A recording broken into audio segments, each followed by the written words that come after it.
Brenda, Soki Brenda, je ne sais pas, je ne maîtrise pas son nom. Mwana mwasi wana koma na ye na prison te. Nyonso tu wana ezalaki kosalema na procès. Mwana mwasi wana koma na prison te. Kaka partir ya wana ba bimisa mwana mwasi wana oya basuki ya rouge wana akenda na ye. Destination ba source nanga ba pesinga destination te. Mais nous pouvons conclure que ba o bazaji koloba ba yebi destination parce que bazaba tuna bango baz ensemble. Bandeko Reda aza kokufa. Deko Eliezer olobi nini yo? Bote ba papa, ba mama, bandeko. Bote barando na barandonete. Bote batoyo balingaka rando na ba oyo balingaka rando te. Bote ba jeune garçon na ba jeune fille. Bote bana mike na ba bébé. Bote ba Sainte Anuarite, Sainte Thérèse, Sainte Ingrid Kabongo. Voilà, on TikTok, on like, on partage. Lelo Tozali jeudi 14 septembre 2023. Bomoni, c'est la première fois Nasale là. Qu'est-ce que j'ai dit? TikTok Nagacha Mutuka. Simananga, c'est la prison de Makala. J'ai fait 4 heures du temps en prison. Pour kende ko enquêter sur polémique ya makambu ya déclaration ya ba kidnappeur. Nazo recommandaka bino, awa c'est le moyen le plus rapide ya kope sabino, ya ko flasher les bino. Mais sinon les détails c'est dans Deko Eliezer Tokokoma na YouTube. Soit na tokomi wapi télévision parce que a tokope sabino makambu nyo c'était. Makambu na moni na prison eza belé. J'ai rencontré quelques prisonniers. J'ai rencontré Mike Mukeba Inkoso. J'ai rencontré M. Barnabé. J'ai rencontré Batu Ebele, Otosolo Nabango. Et j'ai palpé du doigt la réalité. Namaloba yaba kidnappeur. Il y a une réalité, il y a une vérité. Oyo, ezana sima. Ezapena lokuta nakati. Quelle est la vérité? La fille Oyo Baloba, Brenda Soki Brenda, je ne sais pas, je ne maîtrise pas son nom. Mwana mwasi wana koma na ye na prison te. Nyonso tu wana ezalaki kosalema na procès. Mwana mwasi wana koma na prison te. Kaka partir ya wana ba bimisa mwana mwasi wana oya basuki ya rouge wana akenda na ye. Destination ba source nanga ba pesinga destination te. Mais nous pouvons conclure que ba o bazaji koloba ba yebi destination parce que bazaba tuna bango baz ensemble. Ils communiquent des fois. J'ai eu ba révélation moko na kopé sabino na Ndeko Eliezer Tokokoma na YouTube. Place na senga kabino bo s'abonner parce qu'il n'y a pas d'émotion. C'est important. Eza kosala ba polémique ça ne sert à rien. Je me suis déplacé jusqu'à la prison. Tozo wele lanine, token n'a palpé du doigt. J'ai palpé du doigt. Na moni ba makambu et belé que je vais vous donner. Na détail. Awa c'est les moyens seulement. Topé sabino moi flash ainsi de suite. Dossier ya audio, ya conversation, ya général John Numbi. Ba journaliste ya Kingakati. Ba journaliste oyo bazangi sikoye loko akoloba. Ba komi ko wangana. Il faut s'assumer quand on pose un acte. Il faut s'assumer. Voilà pourquoi biso to bundisa kabila to tikala kakao. Pendant que les John Numbi bazaki makasi ba Caleb Mutombe bazaki makasi biso to ali kakao. J'ai posé la question à différentes personnes. Officiers supérieurs de l'armée comme de la police. Pona koluka, ils ont nombre ya batute, ils ont diversifié ba source d'information. On m'a certifié que la voix, c'est bel et bien la voix du général John Numbi.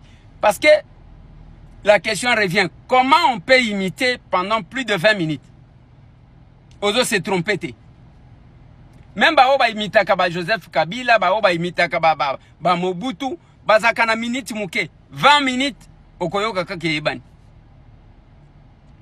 C'est que les journalistes ya Kingakati, oyo ba sanza que nous n'avons pas connu dans les combats.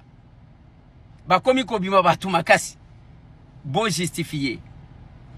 La difficulté, ba propos wana, la sortie de cette conversation, et Salinine est opposé bango parce que ba pro Kabila envers à John Numbi.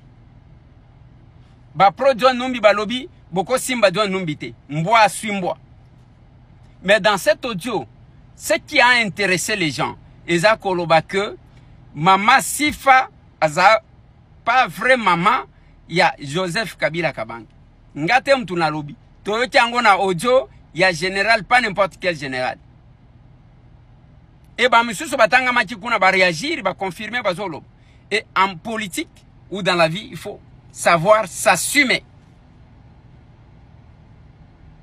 Les lois va couper sa raison à Honoré Ngwanda. Les vieux H. Bandeko, beau liker, beau partager. Je vous donne les détails tantôt là dans Masolona de Pité, Nandeko Eliezer Tokokom. Tous les détails, tout ce que j'ai vu, na prison. C'est bientôt. Beau liker, beau partager. Depuis ta côté TikTok, oui TikTok n'est en moi. Bandeko Reda Babomaye. Reda Kufa. Bandeko Ndeko Eliezer auti na prison. Pona akangisa biso munoko. Alobake bakina pe bazolo balukuta. Botika makambu na maboko ya autorité. Ndeko Eliezer auti kuna akuti Reda azate. Atuni na prison. Atuni ba kidnapper. Atuni ba fonctionnaire à prison. Balobi Reda na prison makala kutu akoma na ete. Ndeko Eliezer asukisi wana a continué enquête mon côté. Pourquoi bandeko? Bomituna pona nini Ndeko Eliezer ake na famille ya Reda te. Ndeko Eliezer alobi ke na ba source na epe azwi balobi ke Reda mokolo kaka basambisa bango mokolo wana batikaki ye. Ndeko Eliezer aza journaliste, aza député, alors asilisa ta phrase non? Aloba Reda akoma na prison te, baliberaki ye mokolo wana po azalaki innocente. Po soki baliberaki ye, bakobomba mpo na nini? Biso toyebi ke Reda akufa. Reda babomaki ye. Pourquoi directeur à prison alobaki ke bakinaper tu baza kuna Reda akende Afrique du Sud te, Reda aza na prison. Pourquoi un directeur à prison Makala a confirmé que Reda aza kuna? Bandeko bolanda ba video ona tena se bokoyoka ba journaliste à Kinshasa bango moko bazolo bango balobi yango pe bien. Reda aza na prison directeur ya prison moto alobi bongo sikoyo ndeko Eliezer kamata makolo kende mbangu akutani na bakinaper nyonso oyo baa na makala asololi na bango comme journaliste comme député nayebi te me ye moko alobi asololi na bango asololi mpe na baautorité ya makala balobi reda balibera ye kaka à partir ya jugement wana ntango esilaki mais pourquoi bakobombela peuple ndeko Eliezer sikoyo alobi ke destination nde bisika reda akende wana yebi te bandeko ndeko Eliezer soki aza journaliste ya investigation aza député lokola sa akendaki na makala po atala soki reda aza kuna akomi amoni reda aza te bandeko bino bokanisa bien akosala nini akokende na famille ya reda po biso tozoloba reda akufa baboma ye sikoyo bango po toyebaki baboma reda te reda akufa te bakende nano na famille ya reda aza na bandeko aza na famille ndeko Eliezer akende tu na famille reda banda bimaki bomonaki ye to bomonaki ye te bokutanaki na reda to bokutanaki te bandeko ezali très important mwana mwasi wana azali ya kokufa tout d'abord mokolo ya jugement soki otali reda otali Eliane bango mibale okomona bazalaki ya kokonda makasi bazalaki ya misu ya kobima donc c'est possible babetamaki bakufaki nzala ntango basambaki bazalaki bien te ekoki kozala reda akufi par accident ekoki kozala babimisaki ye bakendaki na ye mpo bayebi akokufa to babomi ye mpo na likambo mosusu mpo soki botali bien sûr bango tu balaki ya kokonda kodimine moke mais Eliane na reda vraiment bakondaki na ndenge akosakana te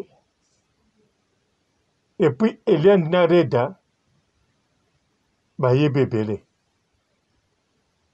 bandeko reda baboma ye reda akufa bandeko mpo lukambo ye boyeba ata bino peuple oyo oza na kini ata bino bajournaliste ya YouTube bokende koluka famille ya reda bosala ata bémission ntango Davina azalaki awa Davina Gola bokenda koluka ye Kinshasa mobimba mpo kaka asala émission ntina nini azongi klase te siko oyo eza likambo ya liwa likambo mpe tozolinga toyeba ya koteka biloko ya nzoto ya makambo ebele oyo ezosalama alors bandeko bandeko toloba bien. Reda sikoyawa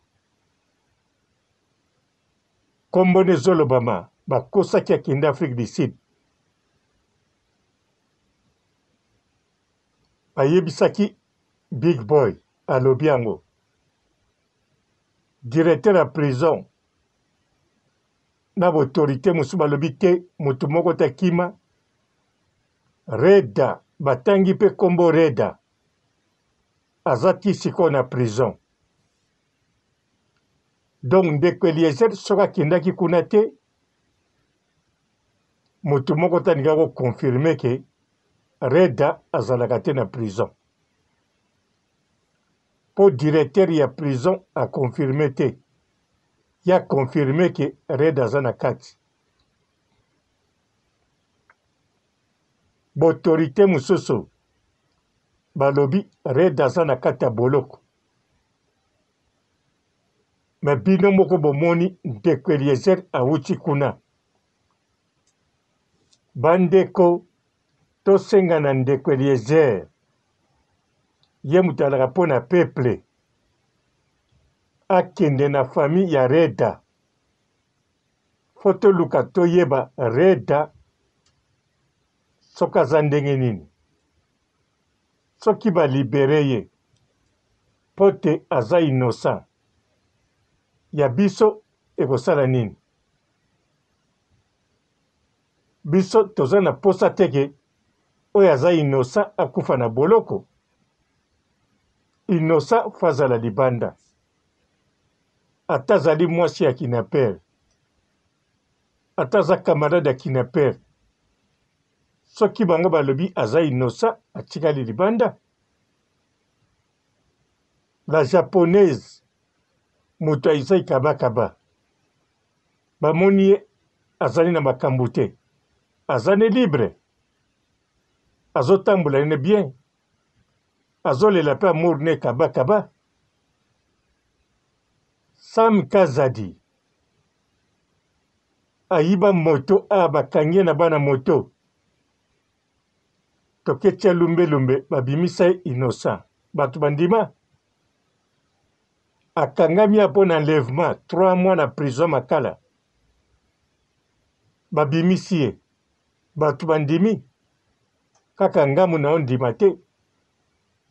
Ndenge moko Reda kutu tomoni bisika balanda ye te, bisika bakangeli ye pe te, kaka bino mbokangaki ye. Tolingi toyeba Reda aza vivant to te. Popa na biso Reda kufa pe babomi ye. Batu babomi ye ezali botorite. Bango mutu babomi ye. Bango mutu bakundi ye. Reda abima bisika moko te. Reda akima te. Surtout Afrique du Sud akende te. Poso azala na poso Afrique du Sud aninga okende ava bakanga bango. Poko vivre na mobali copain lokola Big Boy faut supporter kaka. Faut kozala camarade ya Eliane, camarade pe ya masanga. Bomesana komela na bandal. En tout cas, Reda soka zaki na circuit Afrique du Sud. Belesa kende kala amelaka masanga kuna azwaka tabaren bongo azonga kin atsomba ta terrain. Bandeko Reda baboma ye. Reda aza ya kokufa. Bosukisa wana te. Bandeko soki bo découvrir Reda nana bomaki ye ekoyede biso pe to continue koyeba bamikonzi ya bakidnapper, to continue koyeba bamakambo ebombama.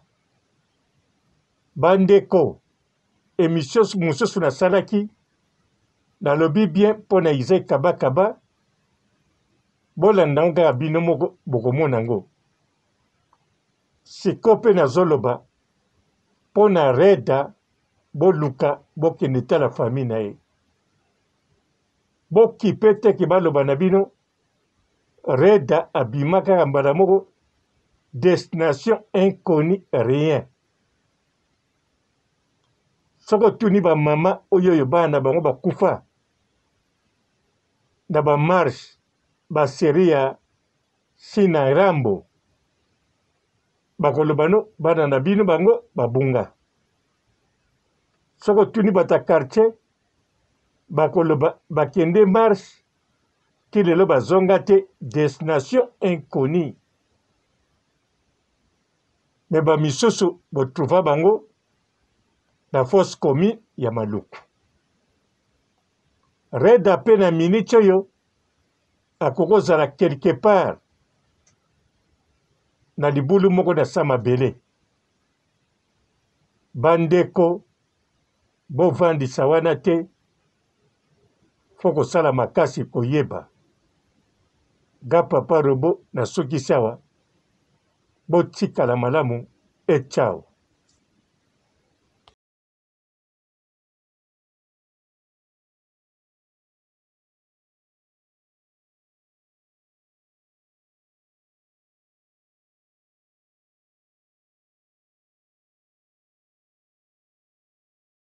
Bonjour fidèles internautes de www.elengiakomba TV.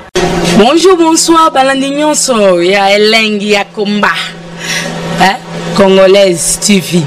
Belé partout dans le monde, partout où vous êtes, partout où vous êtes, Elengi ya Komba TV vraiment. Bonjour, bonsoir, on a abonné fan nyonso ya Elengi ya Komba Congolais TV. Bonjour à mon boss, on a appelé ça vraiment un pandi. Bonjour à mon boss, JP Kiama. Je salue mon boss Balobi, boss des boss Babi, JP Kiama.